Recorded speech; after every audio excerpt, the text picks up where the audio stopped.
बिनि सायाव सारा मा बुंनो सानो? आं बे खोथाखौ दहाय माखासे खोंफोरथि होदों आरो नोंथाङा आरो सोंबावबाय आं बेनि खोंफोरथि एसे होनो लुबैदों जे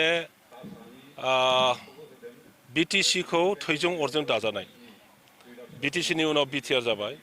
बाहाय गोबां जोंनि रायजो राजाफोर जिबन दान होनानै दाजानाय दा आलादा रायजो नङाब्लाबो बड'लेण्ड जि बिटिसि बा बिटिआर जाबाय बेवहायनो बर' हारिया थांनानै थानानै गावनि राव हारिमु संस्कृति परम्पराखौ लाखिनानै गोग्गोम मोनसे माने सोदोमस्रि गोनां हारि दानायनि जोङो मोनसे सिमां लादों दा सोदोमस्रि गोनां हारि दानांगौब्ला अब्ला बे हारियाव खौसेथिया प्रथम जाथारनांगोन बयनिबो गेजेराव एना एनि गैयै जानांगोन आरो बयबो जाथि लाखिनायनि बा जाथि फोजौनायनि फोथांनायनि खामानियाव बेस्थ' जानांगोन अब्लासो बे हारिखौ गोजौ हारि बा गिदिर हारि दाफुंनो हागोन नाथाय जों नुनो मोन्दों राजखान्थि लानानै 2003-05निफ्राय आरम्भ खालामनानै दासिमबो गावस्रा गावस्रि दं ओंखायनो बर'नि मोनफ्रोमबो हारिमायारि संगठनफोर जातीय संगठनफोर नों दुलाराय बर' फरायसा आफादखौनो बुं बर' साहित्य सभाखौनो बुं आबोबखौनो बुं बा हालुवाफोरनि जि संगठन दङ जोंनि कालचारनि जे संगठनफोर दङ धर्मीय संगठनफोर दङ आरो गोबां माने सामाजिक संगठनफोर दङ बयबो बुंदों जे जोंनि गेजेराव गावस्रा गावस्रिया जोबनांगौ बयबो खौसे जानांगौ आरो बे हिसाबै दुलाराय बर' फरायसा आफादनि आफादगिरि बिथाङा गावनि खुगाजोंनो खावलायदों जे इउपिपिएल आरो बिपिएफआ ज' जानांगौ दा दिपेन बर' बिथांनि खावलायनायाव आङो बिपिएफआव थानाय समाव आंनि दैदेननायावनो जोङो रिहन दैमारि आगोलनि मन्त्रि इमानुएल मुसाहारि बिपिएफनि प्रथम जेनेरेल सेक्रेटारि बेनिफ्राय जाहा रबिराम नार्जारि एमएलए आरो बेनिफ्राय आगोलनि बिटिसिनि प्रिन्सिपाल सेक्रेटारि रबिनसन मुसाहारि आरो माखासे जोंनि सोद्रोमाफोरखौ लानानै इउपिपिएलजों सावरायनाया आरम्भ जादोंमोन खेबथाम सावरायनाय जादों मैया हाग्रामा महिलारिनि जि स्टेटमेन्ट बेवहाय गोबां माने दोनखोमानाय लाखोमानाय बियो ओंखारदों आरो मैयानो बुंजेनाखै बिनि आगोलावबो गोबां खोथा बुंदों एबसु प्रेसिडेन्ट बिथांखौ लानानै खाम्फा बरगयारिया आंनाव फैदों ओमफ्राय प्रमद बर'जों लोगो हमहोनायनि खोथामोन दा लोगो हमहोआखै दासिमबो बेनि थाखायनो दा खौसेया जायाखै खाम्फा बरगयारिया गावसोर इउपिपिएलआव खारलांबाय गोबां धरननि खोथा बुंदों सिंनि गेसाव गोफोन बाथ्राफोरखौ आं बुंनो लुबैयाखैमोन खिन्थु बिथाङा बुङै बुङै ओरैबायदिसिम बारलांबाय दा बिनि थाखाय आङो दिनै प्रथम बारनि थाखाय खुगाखौ एसे खेवदों आरो आं खेवजोबबावाखै उनाव प्रयजन जायोब्ला बुंजोबबावनाय जागोन आं हाग्रामा बिथांनाव सोंनो लुबैदों जे दुलाराय बर' फरायसा आफादनि आफादगिरि बिथां आरो आंल' थांदोंमोन ना सोरबा दङमोन बेवहाय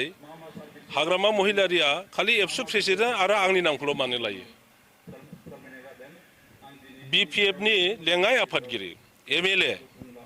रबिराम नार्जारि स्वयं बे सावरायनायाव दंमोन बिथाङा जों ज' थांदोंमोन बिपिएफनि जानानै रबिराम नार्जारि आरो आं सानैया बाहागो लादोंमोन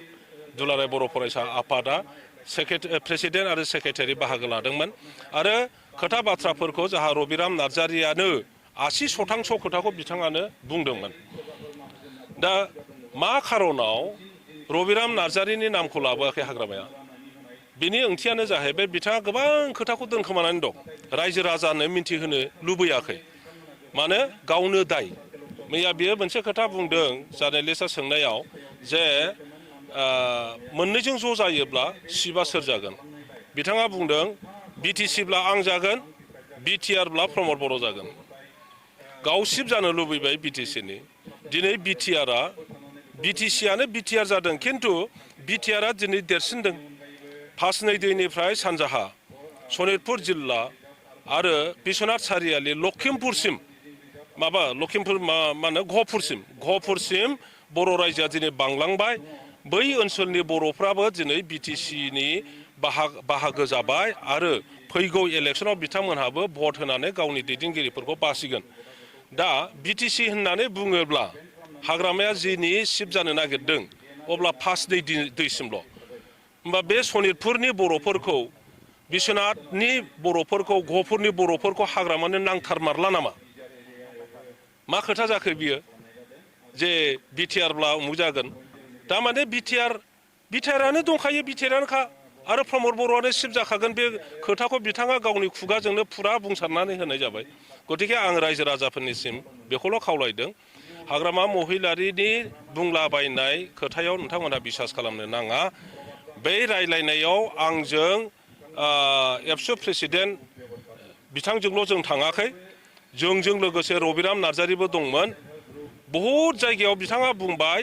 थगायगासिनो दङ रबिराम नार्जारि दंफायोमोन बे खोथाखौ बिथाङा रायखांथाराखै बेवहाय माखासे खोथा दोनखोमानानै दोनबाय थादों आरो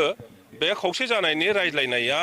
खेबथाम रायलायखांबाय बे खेबथाम रायलायनायाव जोंनिफ्राय आं दहाय बुंनाय सोद्रोमाफोर दङमोन बेनिफ्राय इउपिपिएलनिफ्राय बिसिनि सेक्रेटारि एमपिफोर एमएलएफोर बयबो दंजोबोमोन दुलाराय बर' फरायसा आफादाबो प्रेसिडेन्ट सेक्रेटारि बिथांमोनहा बाहागो लादोंमोन किन्तु समस्याया जाहैबाय हाग्रामा महिलारिनिफ्राय फैदों प्रथम रायलायनायनि उनावनो हाग्रामा महिलारिया माखासे सेंग्राफोरनि दारैहाय जाहा प्रहलाद बसुमतारी आरो बिथांनि लोगोफोरनि दारैहाय बे रायलायनायखौ गाज्रि बुंदों बेयो रेकर्डआ नोंथांमोनजों दङ बेखौ दामनानै होबानो जाबाय उनावहाय हाग्रामा महिलारिया बुंदों बे रायलायनाया जेबो नङा खाम्फा बरगयारिया गाव बिटिसिनि चिफ जानो थाखायसो इउपिपिएलजों रायलायदों होननानै बिपिएफनि सिङाव आंखौ दहारब खालामदों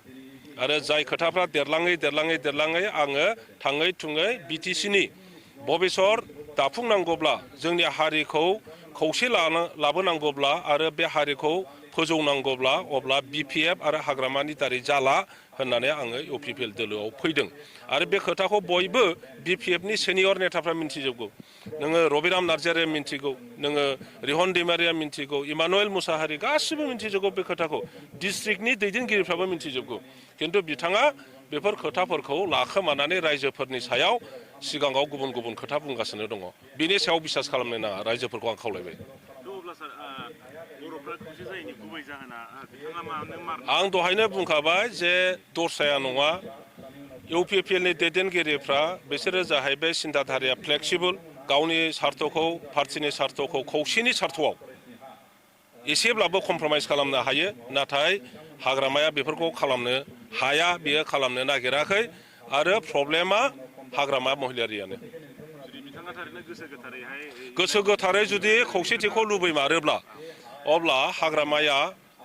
बै रायज्लायनायाव एबसु प्रेसिडेन्ट आरो खाम्फा बरगयारिल' गैयामोन रबिराम नार्जारिबो दंमोन बे खोथाखौ स्पष्टयै बुंथों आरो बिसिबां रायलायामोन आं आरो चन्दनखौ बिपिएफनि प्रेसिडेन्ट जानानै खाम्फा बरगयारिया बिटिसिनि चिफ जानो नागिरनानैसो इउपिपिएलजों रायलायदों होननाय खोथाया मा खोथामोन बेखौ रायजो राजाफोरनि सिगाङाव क्लेरिफिकेसन खालामथों बियो जे खाम्फा बरगयारिया जे बिटिसिनि चिफ जानाय उद्देश्य लानानै इउपिपिएलजों रायलायाखैमोन बे बुस्थुखौ बे खोथा बाथ्राखौ समग्र रायजो राजाया मिन्थिगौ गतिके आंखौ जेसेबां बांसावदों बिथाङा माइनास जाबाय थादों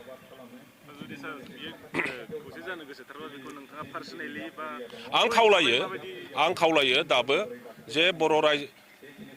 बिपदआ जोंनि बर' जाथिनि बिपदआ सोरबा प्रमद बर'निल' नङा बिपदआ सोरबा हाग्रामा महिलारिनि नङा बे जाथिनिसो बिपद गतिके गाबोन समफोर फैगासिनो थानाय दिनाव बर' जाथिया गोबां बिपद सौदावबावगोन बे बिपदनिफ्राय बारग'नो थाखायसो मुक्त खालामनो थाखायसो जोङो खौसेथिया प्रयोजन ओंखायनो बियो